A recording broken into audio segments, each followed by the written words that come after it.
So this evening, we're going to be talking about looking after your mental health if you have glaucoma and possibly sight loss. I'm Liz Ball, Glaucoma UK's Health Information Manager. With me this evening from Glaucoma UK is Helen McVitie-O'Hara, very new Training and Engagement Officer for Northern Ireland. Hello. And she will be keeping an eye on the chat and doing some of the technical wizardry to make the meeting work. And Sharon Beckett, when we get onto Facebook, Sharon will be keeping an eye on what's happening over on Facebook. Our guest speaker tonight is Amanda Hawkins, who is RNIB's Head of Mental Health, Counselling, Confident Living and Skill Development. Amanda, welcome and thank you for joining us. Thank you for having me. Mental health is a hugely important subject and it really doesn't get the attention that it should. Next week is Mental Health Awareness Week with a theme of anxiety. So we thought this would be a really good opportunity to tie in with that and talk about mental health when you're living with glaucoma, whether you still have good vision or you have sight loss. Just having that long-term condition can make a difference to your mental health. Now, of course, feelings like anxiety are perfectly normal emotions. We all experience them at some point. But when they get out of control or when they stop us doing what we want to do, then they become a problem. But there are things that can be done. But 1 in 4 adults in the UK in any 1 year experience anxiety that stops them doing things they want to do. 6 in 10 adults at some point experience anxiety or depression. Stress is the biggest cause of absence from work. So it's a really important issue that affects lots and lots of people. And that's in the general population.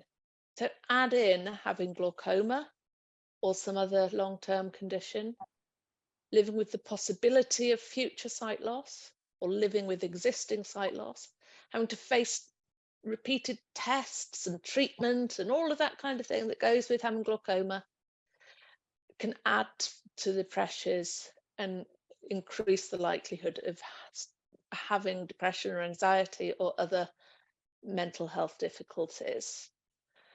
But there is help available, and our guest speaker tonight will be talking about some of that. Before I hand over to her, just a few words about how we hope this session is going to work. There will be 2 parts to this session. The first will be Amanda's talk, and then we'll do a question and answer session. Now, that first part, if we can get it working, will be streamed to Facebook as well as being in Zoom. But when we come to the question and answer session, we are going to stop streaming to Facebook tonight. So the question and answer session will be in Zoom only. So if you want to take part, you will need to join in Zoom. Talking about mental health can be hard.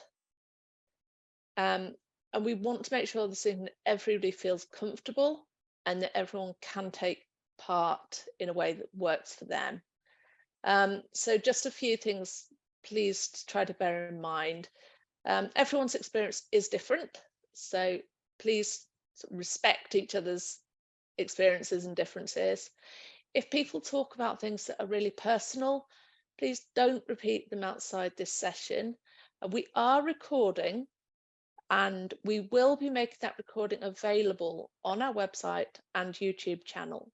But for tonight only, if after the session you realise that you said something that you regret, if you let us know by the end of the week, we will edit it out so that it will not go into the recording that's available publicly. So anything you think, oh, wish I hadn't said that, let me know by the end of the week and we will edit it out. And only share what you're comfortable sharing, please. This session is about mental health. It is not a counselling session. We will signpost you to other sources of support.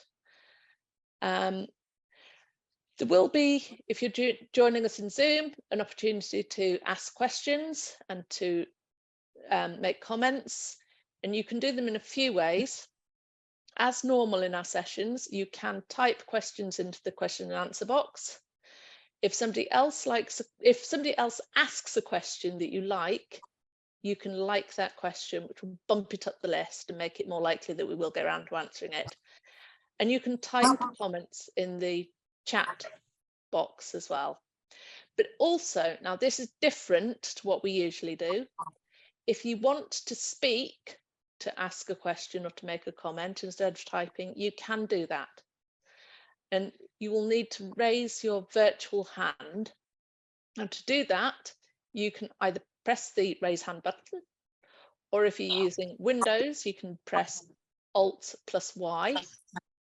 If you're using a Mac, you can do Command plus Y. And if you're joining us by phone, you can press *9. We will then say your name, invite you to speak, and when we do that, we will give you permission to speak, and then you will have to unmute yourself. To do that, you either press the unmute button. If you're on Windows, you can press Alt plus A. On a Mac, Command plus A, and on a phone, *6. So that's how the session is going to work. So without further ado, I'm going to hand over to Amanda. Amanda, thank you very much for joining us. Over to you. Lovely, thank you. So I've not really prepared a presentation per se tonight. Really, what I wanted to do was sort of give you a sense of history about the journey of how we've incorporated the impact of mental health into the kind of sight loss journey. And I wanted to start back in 2009 when I applied for the job, which was the senior manager of the RNIB counselling service. And I naively assumed that when you had a diagnosis of impending or immediate sight loss, there would be psychological help from the NHS. And sadly, I got that very wrong. There is almost no support. And, you know, it's really useful to understand that sight loss is probably the most feared diagnosis that somebody will receive. The first being cancer, the second being dementia, third being sight loss. So when you think about it in that context, of course, there's going to be a mental health impact. But coming into a big sight loss charity, it was really interesting also to notice that internally, we didn't talk about the mental health impact of affected sight. That we ran loads of services that were really, really important, but we didn't talk about somebody needing to psychologically adjust to their diagnosis before any other support that could, have an effect really. And we spent more money and time on a liquid level indicator than we did thinking about the emotional impact. But we're human beings, and of course everything we do is an emotional journey, and it's taken us a long time, I think, to kind of acknowledge that impact and work with it and restructure things around how we receive that news. And I think the other thing just to point out is other kind of pathways are far more advanced than the sight loss pathway, even though we probably inhabit a much bigger space in the long-term living health conditions, arena. So, if you have a diagnosis of cancer, there's automatically a pathway there for you to get support as you go through your diagnosis and engage in your treatment. If you have multiple sclerosis, there's an automatic pathway for you, again, to get that support. But we don't have that in sight loss. So it's been a really long battle to kind of make sure the emotional bit is supported right from the beginning, right from that I'm really worried, something's going on with my sight, I'm being asked to come back, what's the impact for me? All the way through to perhaps eventually losing your sight or living years with not knowing when your sight might go. I mean, all of those are incredibly stressful situations that give huge amounts of anxiety. And that's another fascinating thing that we've learned over the sort of past 13 to 14 years. Historically, we've built services to support people in their depression around perhaps losing their sight or the impact of that. But actually, through the various research projects that we've run, it's actually anxiety is the biggest thing that we live with on every day. It's the anxiety of whether or not we're going to lose our sight tomorrow, next week, 10 years, 30 years time. It's the anxiety of the change that might happen in my life. It's the anxiety of going out of my door in the morning and will I see what I saw before and am I safe? The anxiety of putting on makeup, dressing. There's loads of anxiety there. And actually, as a sector, we never really managed or helped people manage their anxiety around that. But we've become really aware of that now. And I think our biggest challenge is giving people permission to talk and giving a language to depression and anxiety and associating that with sight loss, if that makes sense. So I'll give you an example. Back in 2009, again, we did a research project with people attending a low vision clinic, and we were asking them about their feelings. And we had a whole cohort of people coming in to see a counsellor, and they were talking about how they felt. And we did some scales with them called PHQ and GAD-7 scales, which the NHS used to measure anxiety and depression. And the depression was where we thought it would be. The anxiety was way off the scale. Now, if that person had been sitting in front of a GP and did that same sort of diagnostic scale, they'd probably walk out of the doctors with medication. But actually, we weren't acknowledging or giving a label to that anxiety, and it certainly wasn't being related to their sight loss because there wasn't a language. So people weren't saying to us, I'm feeling anxious. They were just living with this anxiety and not really kind of acknowledge it as being what was going on for them in their lives post-diagnosis.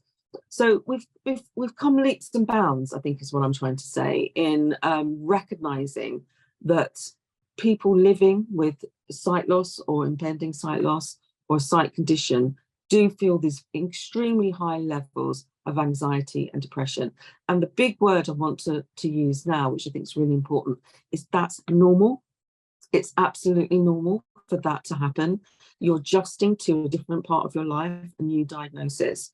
But what we don't do as a sector is we don't normalise it. So people are left, I think, feeling alone, feeling like they're the only one that's got these feelings of anxiety and depression.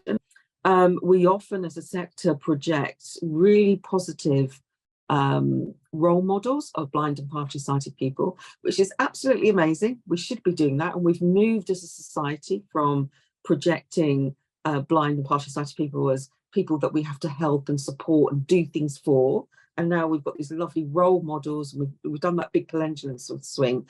But what we missed out was that middle bit of the journey of saying, okay, when you're diagnosed and when you're living with this sort of diagnosis in the first couple of months, years, or however, whenever that comes, the point of impact comes, you will struggle, and that's normal. And actually the support we're going to give you is to get you to that other end of the pendulum swing, is where you can feel really positive about your life. So I think where we are now is that we're starting to give descriptors around that journey so people can recognize where they are and reach out for the appropriate help. So I hope that's where we are. Anyway, I think we've got a lot more to do to get better at that. So, what is the help out there? I think there's loads of things that can help when you've got anxiety and depression, especially around sight loss. So one of the things that we do at RNIB, and I know that other societies do, and your NHS do, are things around counselling. So just talking to someone outside your normal support about what's going on for you can be really, really useful. But I think the other thing that we've learned is actually having a set of skills that go along the counselling skill to recognise the unique parts of sight loss as opposed to any other issue you might face. is really important, because the feedback we got from a lot of our clients who'd been in sort of generic NHS sort of services was that if we didn't have the sight loss specific bit of information running alongside, then people would have to upskill their counsellor to understand, say, what glaucoma was, you know, before they then got the support. And that wasn't okay. If you're in a really bad place, you don't want to go in and upskill a counsellor. So that's been another sort of edge that we've wanted to support. And we've done that, again, cross-sector. We've done that part of the mental health committee that sits under the Visual Impairment Charity Sector Partnership, of which we're all partners in. We've created a training that can upskill generic and NHS counsellors to work with the specific issues that come up with any kind of sight condition, and then signpost these counsellors back to reading about particular conditions. So that's a huge stride forward. And we got lots of comments from, again, generalist sort of counsellors who said, well, I'm not sure I could accept anybody with sight loss into my practice because I don't have an accessible practice. I don't have a place somebody can bring a guide dog, or I don't know how I'm going to get them there. It was a real, a big bit of education that we need to do around counsellors. I think the other thing that we've done, and this came up particularly in the pandemic, was that not everybody needs to go into an 8-session counselling support. Some people have moments of anxiety, have moments of depression when their sight loss or their condition gets to them, and actually they need to speak then. And the more we can create those moments of reaching out and having support at the time it matters, the less likely people are going to build up huge kind of psychological issues that need longer term support. So we've started rolling out something called mental health wellbeing check-ins, and that was born out of the pandemic, but it's had real relevance to post-pandemic world. And that's just like, I'm having a really bad day, I don't know what's going on for me, I just need to speak to someone. And you can phone RNIB, and there are some other of the sector charities that offer them as well. Just book in for a quick check-in, an hour with a counsellor, just to work out and assess your coping mechanisms and think, okay, no, I'm not doing as badly as I thought, I'm okay, and move forward. So those kind of like quick check-ins with someone who can maybe give you some good alternative strategies if yours are not working, or just reassurance that they are and it's just a bad day, or some practical advice, because sometimes it's the practical issues that kind of take us over the edge. So those have been really good. But I think the other thing that's probably understated, which you probably get from this group, is the peer support, is that kind of release from feeling isolated, alone in your condition, and that nobody else understands. So that sense of community, that sense of coming together and being able to freely talk about and encouraged to talk about the negative aspects of what's going on for you, without feeling the burden to take care of someone else. And I think peer support groups can be really effective about supporting, that part of us. And I think much more effective about helping people move on, because in a group of peers, we see people who are coming in very newly diagnosed and very new on their journey to and give feelings of, oh, I was there, but now I'm here, to people much further on and thinking, well, they've got there